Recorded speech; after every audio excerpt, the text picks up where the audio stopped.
make sure you look at everything that's in your bulletin. We have handouts for you.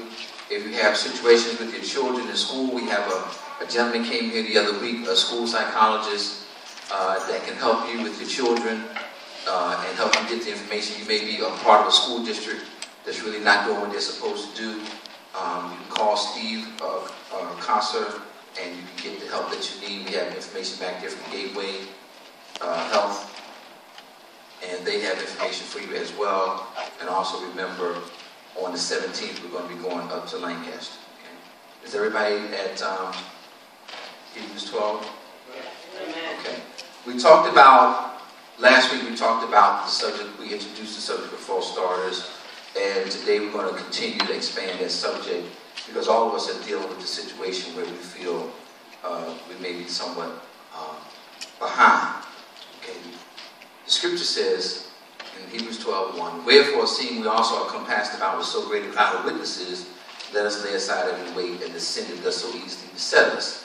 And let us run with patience the race that is set before us. Looking unto Jesus, the author and finisher of our faith, who for the joy that was set before him endured the cross, despising the shame, and is sat down at the right hand of the throne of God. Father, we thank you so much for this opportunity to come again and to worship before your people, and we ask that you meet us here in a very powerful way.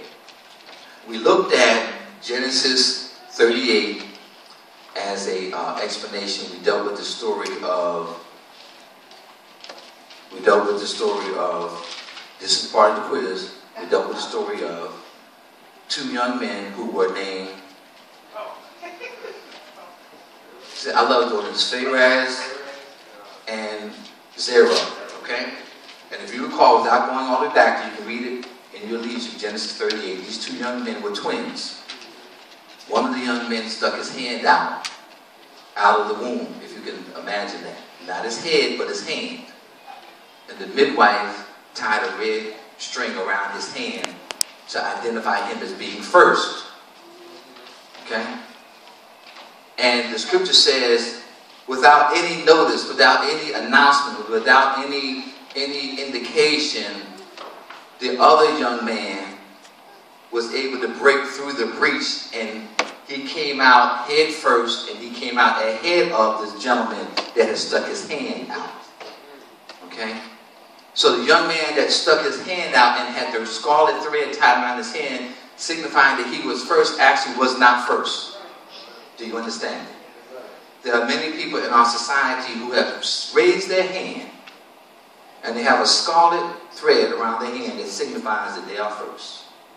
And they go through all of their life being thought of as being first. Remember people who were at the top of your class? Remember that? They got on your nerves. They say, oh, God, here they go again. They just, oh, God. They're not really all that, right? And you go through that in elementary school, high school, college, on your job, in your career. How many of you got somebody that's over you that you're smarter than? That you got more experience than? Okay? All right? So it's their whole thing of being first, being identified as being first, being labeled as being first. And that messes with your psyche. It messes with your spirit if you don't have the means of shifting that. And if you don't have a real grasp of spiritual dynamics. And the reason I shared that story about those two young men is because the gentleman who stuck his hand out first actually ended up being last. And my prayer this year is that people will say, how did they come from behind to be first? That God will withdraw the hand of those who appear to be ahead of you. Do you understand? That was a good place for you to clap. That he will withdraw the hand of those that appear to be ahead of you. And I want to illustrate a little further today and go a little deeper today. I want to show it to you on an even grander scale. Is that all right? Because this whole idea of being first has to do with our attitudes, our spirits, has to do with our humility or lack thereof. And you'll find several scriptures. In Job 22:29 we read, when men are cast down, then thou shalt say, there is a lifting up and he shall save the humble. See, when you realize that you're not first, it's okay as long as you realize that. Okay? And maintain the right spirit. Because remember, it's like running a race. Remember I told you, when you run the race, you never know what can happen to the person in front of you. They might fall. So if you say, oh my God, they're in front of me, oh, there's nothing I can do. Oh God, here I go again. I guess I just have to come in second place. You know, second place, that's the first loser. you know. But maybe they might trip. You don't want them to trip, but they might trip up somewhere. You got to keep running. Sometimes people pass. And I've been in races where people even die. Sometimes it's a 500 lap race. I see people lose the race on the last lap. So you have to have a spirit. That's why I read Hebrews. You have to continue to run with patience. Even though it looks like there are other people ahead of you. You can't get frustrated. Job says there is a lifting up, and he shall save the humble. Because usually people that are the front runners don't usually have a humble spirit. You ever notice that? They're just like, they're so full of themselves. And sometimes you just want to do like the Three Stooges, just blah, blah, blah, blah, just, they're just so cocky, right? So Job says there is a lifting up of the humble. Isaiah 57:15 says, for thus saith the high and lofty one, that inhabiteth eternity, whose name is holy. I dwell in the high and holy place with him that is of a contrite and humble spirit. He dwells with those people that are of a contrite and humble spirit. Now that doesn't mean that you stop running. That doesn't mean you stop being on your A game. Because see, what happens is you have to always have your A game ready for the moment when you can break forth. Did everybody, I hope all the young people are listening. That you don't dump yourself down because you're not first right now. Understand what I'm saying? So this ain't the time for you to be all loped out, smoked out, choked out.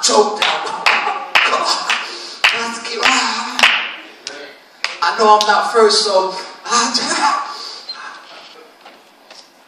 it's not the time for that. Young people know what I'm talking about. This ain't the time to be all mollied out and buying mollies and all this. This ain't the time for that. Because when the time comes, you need to be ready to bring forth. You need to have the A game ready. Not trying to get ready. I want to show you a situation that dramatizes this so well. I love the Old Testament story. So in 1 Kings, we're going to go a little bit deeper today. Is that all right? Yeah. Y'all can handle this, right? That's all right. All right. Now in 1 Kings, you can turn there if you can. 1 Kings, chapter 1. The first book of the Kings. There's 2 Kings. 1 Kings, 2 Kings. Okay? 1 Kings, chapter 1, verse 1. Now King David was old. How many of y'all know y'all gonna get old? Okay, so y'all need to understand that. Okay. I know you're all young and sexy and all that, but you just keep on living. King David was old and stricken in years, and they covered him with clothes, but he got no heat. Understand that. This is a man that led armies. This is the man that killed Goliath. This is the man that was the champion of Israel. This is the man that the people looked to for lead. This is the man that would lead the way, but now he's old. This is the man that used to be the front runner, but now he's old. And we know he's old because the text says he got no heat. Wherefore his servant said, let there be brought before my Lord a young virgin. Y'all missed it. Y'all missed it. Y'all been saved all your little life. They said the man is old. All right. Things ain't working like he used to work. Let's bring forth. I'm just reading the Bible. So y'all don't know why y'all looking all strange. He said, let's bring a young virgin. But it also testifies about his character. Because instead of them trying to find another means of reviving the man, instead of trying to get some herbs, come on somebody. Instead of trying to bring in some fruit juices, come on somebody. They said, we know where to wake this joker up. Get a young girl. Because David was known as a ladies' man. Come on somebody. You want to be a ladies' man, L-A-D-I-E-S. What you need to be is an L-A-D-Y''S. Oh, I just said something right there. You need to have one lady. That means possession. Apostrophe symbolizes possession. You need to belong to one lady, a lady apostrophe S man. Not L-A-D-I-E. Y'all can use that. Okay. He was a ladies' man, L-A-D-I-E-S man. Said, listen, this joker got a reputation for chasing women. And if we just go find a young girl that's attractive and see what can happen. They brought the young girl in to the king, as was the ancient custom in the ancient world, and did nothing happen. And they said, my Lord, David is really sick. David is on the last leg. David is about to check out. Come on, I'm just reading the Bible. And in the midst of this time, here's David getting ready to die. Imagine, like, remember when Bush Sr., right? Remember they was talking about Bush Sr.'s in the hospital, right? And it was like, y'all remember that? It was like, you know, it was like on a watch, you know. There's a watch, make sure to see what happened to, I'm talking to H. Bush, H.W. Bush, Daddy Bush. Okay? They're on the watch to see, because, you know, he's about that, it's about that time. It's about that time, okay? Same thing. David is about that time. They're on the watch now. And in the midst of this crisis in the nation, he has a son named Adonijah who says, I'm going to be the next king. I'm going to be the front runner. I'm going to be the fall. You ever had somebody try to take advantage in a crisis? You ever had somebody try to jump up in a situation? Gloria. How could that unsettles you, doesn't it? It's like, you're not even the next in line. You ain't even put your work in. You don't even have the right spirit. But here you go trying to jump up, and Adonijah represents that. Now, you got to understand the mind of Adonijah, because remember, he was David's son. And in the ancient world, the eldest son had the right to be the king. So he wasn't altogether wrong. He just wasn't operating within the spirit of the thing, because he knew that it wasn't his place. He knew he wasn't the next in line. But he said, listen, I got blood ties. My daddy don't know what's going on right now. He's getting ready to check out. Some people are just waiting for a moment of vulnerability to come forth, and they know it's not their time. And verse 5 says, Adonijah, the son of Haggith, exalted himself. That's what gives it away. See, you want to be the person that's in position, and when God withdraws the hand of those people that have had stuck out their hand, God will exalt you, and you won't have to exalt yourself. Yeah, that was good they said. But the text said he exalted himself, saying, watch this, I will be king. And he prepared him chariots and horsemen and 50 men to run before. In other words, he had an entourage. He had a little 8-man corner. It's like Courageous Cat, Minute Mouse. You know, he had a little crew. And usually people that are in charge always have their own little crew. You know, you go to the meetings, you go to the township meeting, you go to the school board meeting. They're all sitting there together like a little gang. That's what I call them, the gangsters. The people down at the courthouse, the people down at the government. But that's all they're, just gangsters with suits on. That's all they are. And they sitting there, and that's what he got. He got 50 people. Because if you see somebody walking with 50 people, they must be important. So you assume. It might be a false assumption. They may just be false starters. God may be getting ready to pull their hand back. He had 50 people run before him. And look at verse 6. And his father had not displeased him at any time, saying, why hast thou done so? He also was a very goodly man, and his mother bare him after Absalom. So notice, very important. He was handsome. He looked good. Some people feel like because they have a certain pedigree, they look a certain way. They wear the blue suit with the red tie and the white shirt. Come on, somebody. They don't wear the jack boots, and they don't wear the crushed hat, and they don't have the billy club and the German shepherds. Now it's a blue suit and a white shirt now. Y'all not saying nothing. Y'all act like y'all done forgot. Okay, y'all got amnesia. Okay. Right. But the women wear non-West pumps now. They wear St. John dresses. And they walk around like, I am the council person, I'm this, I'm that, I'm that. But they're really false starters because they don't have the right attitude. They're not really there to serve the people. They're there to put forth an agenda. The text says he was handsome. He looked good. Somehow people are attracted. They think it's okay for people to be in a position because they look like they're supposed to be. Oh, he's handsome. Oh, she's nice. Have no business being in that position, but they look a certain way. Then it says he was born after Absalom, so he wasn't even the firstborn. You got people right now that's supervising you, that's in charge of you, that's running the county, running the school board, running this and running that, and that's not even their position. They shouldn't even be in that position, but they ascended to that position because they had the notoriety. Look at verse 7.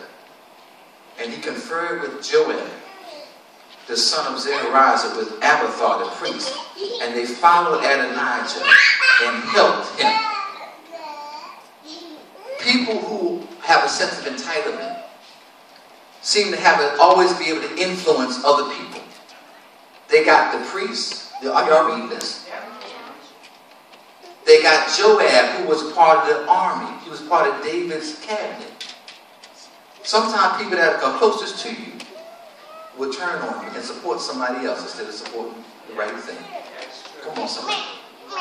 And Zodek the priest took Benaiah the son of Jehoiada and Nathan the prophet and Shemaiah and Rhea and the mighty men who belonged to David, which were not with Adonai. In other words, there were some people that understood what was getting ready to happen. That when you see somebody get ready to try to ascend for something, that's not the time for you to wimp out. I'm hurting to step on some people's feelings right now. That's not the time for you to chump out. Because we all should have a sense of right and wrong. You know certain people don't belong in certain positions. And then you're going to sit there, well, I'm not going to talk about that. Well, I don't really have nothing to say about that. I don't get involved in that, Pastor Keith. That's up to other people to decide that. But thank God there were some people that said within their spirit, no, this is wrong. This man don't have no business trying to be the king. And not only am I not going to help him, but I'm getting ready to report him so that David will know what's going on. And if you look at the 24th verse in the same chapter, Nathan goes back to David. Now this is the same Nathan that had to correct and discipline David. Nathan goes back to David and says, "O my Lord King, hast thou said Adonijah shall reign after you?" That's to the point. In other words, David, do you know that your son is out here at the gate telling people he can reign be the king?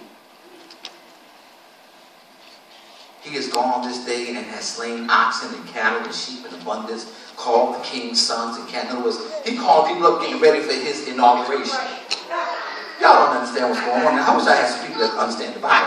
He said he get ready for his inauguration. He'd call people up. He out here picking out clothes, where the party going to be, and he going to get Beyonce to sing national anthem. And it says, and he got people saying, God save the king, Adonijah. But even thy servant Zodek the priest and Benaiah the son of Jehoiada and thy servant Solomon, he hasn't called. See, when people get ready to do, when people really try to ascend to something that's not theirs, there's certain people they don't mess with. You need to be one of those people.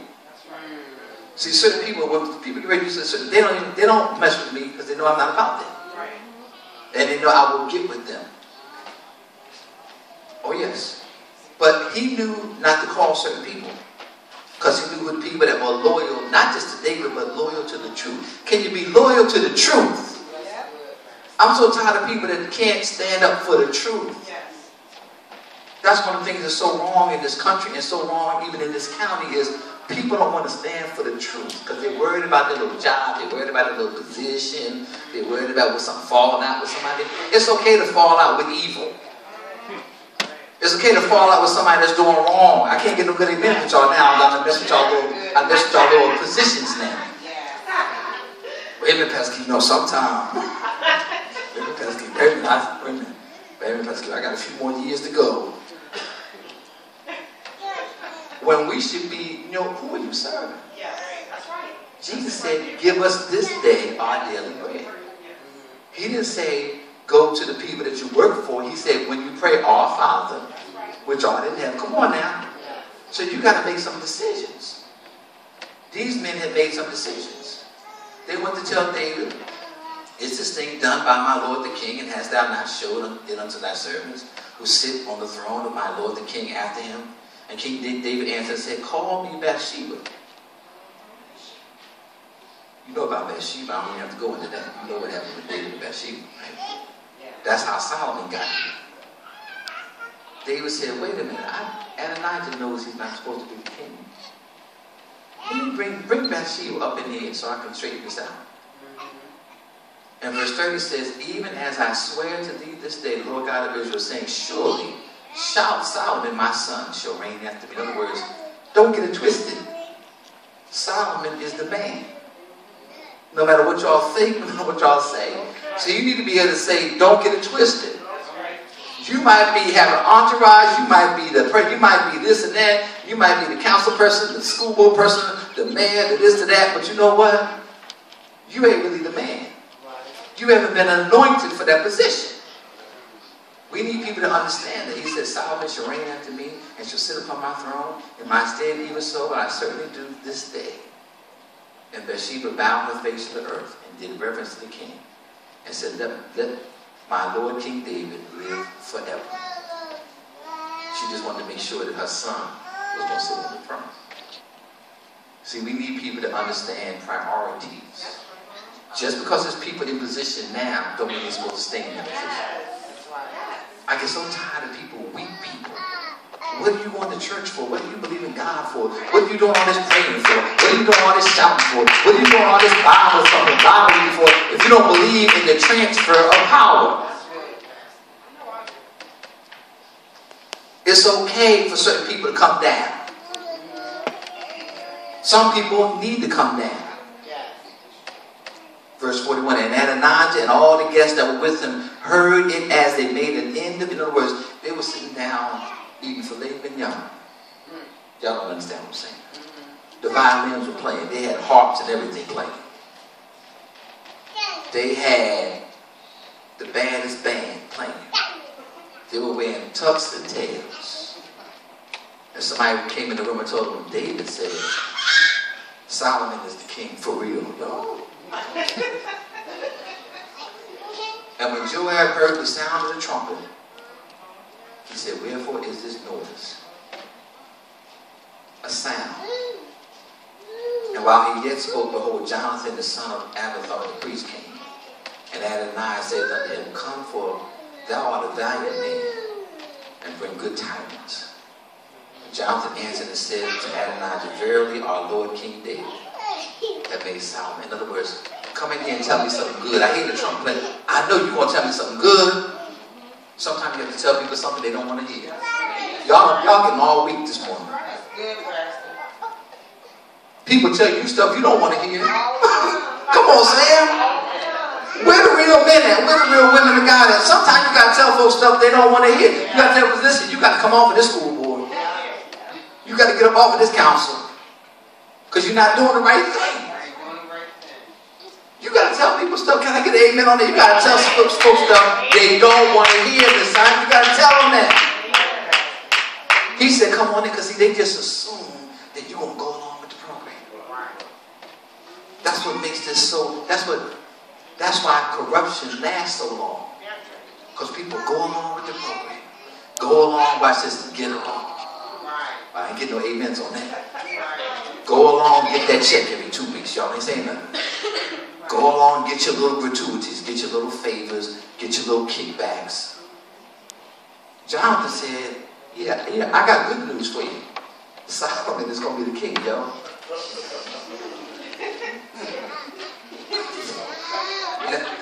Now, you know the band stopped playing. Come on, somebody. Dinner was over. He told everybody, okay, y'all all dismissed. You understand? You understand? The jig is up. David ain't really that sick. Okay.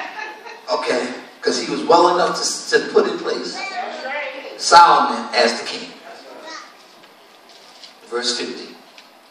And Adonijah feared. Now he done gone from having an entourage and blowing a trumpet and the band playing and singing with Beyonce to being scared. Some people should be afraid. It said, I wish to God we could make some people afraid. And Adonijah feared because of Solomon and arose and went and caught hold to the horns of the altar. Now you have to understand the Old Testament. When people were seeking refuge, it was an Old Testament custom. If you could get to the altar, they couldn't kill you.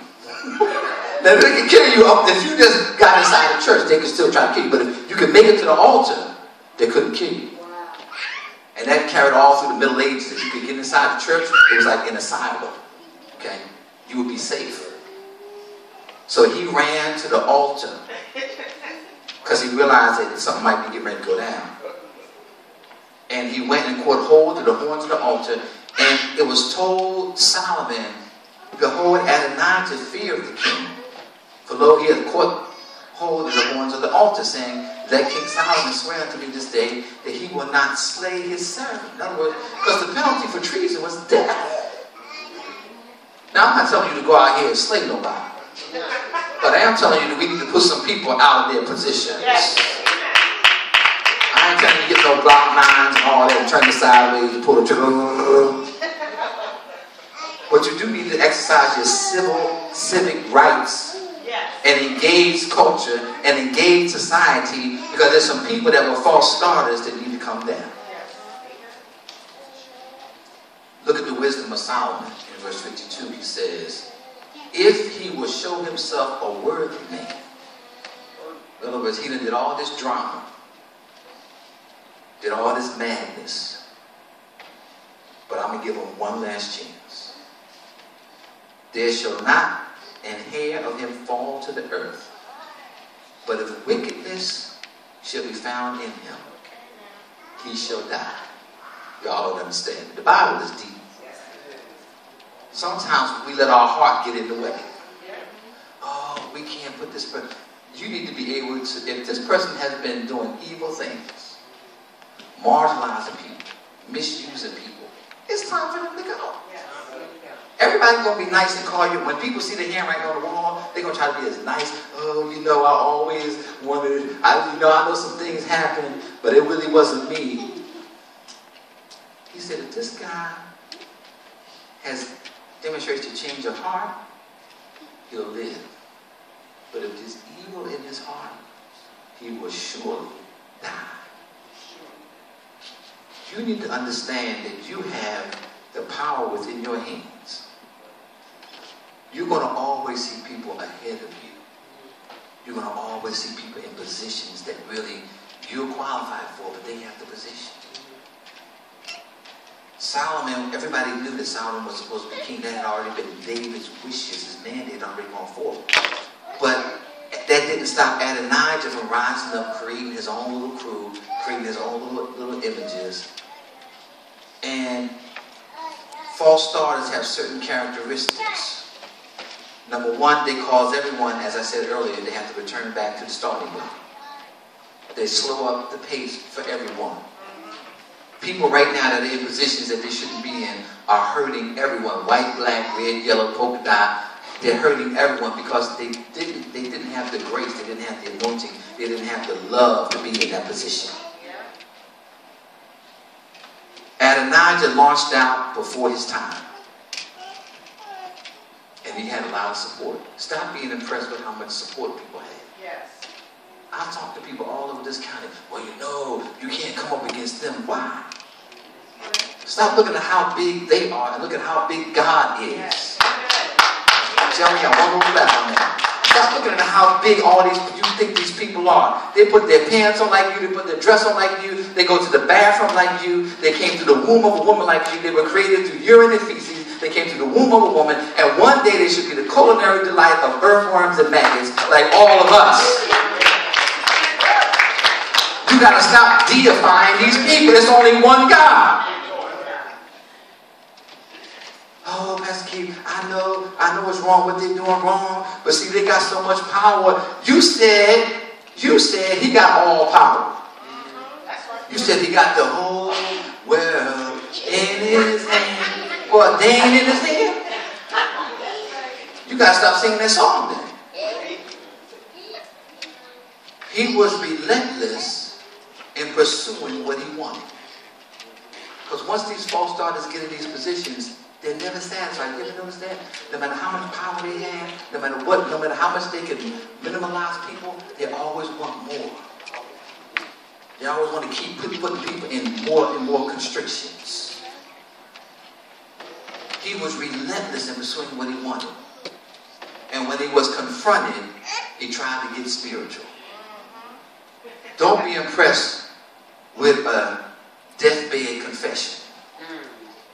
He knew he was literally on his deathbed, and he tried to get spiritual.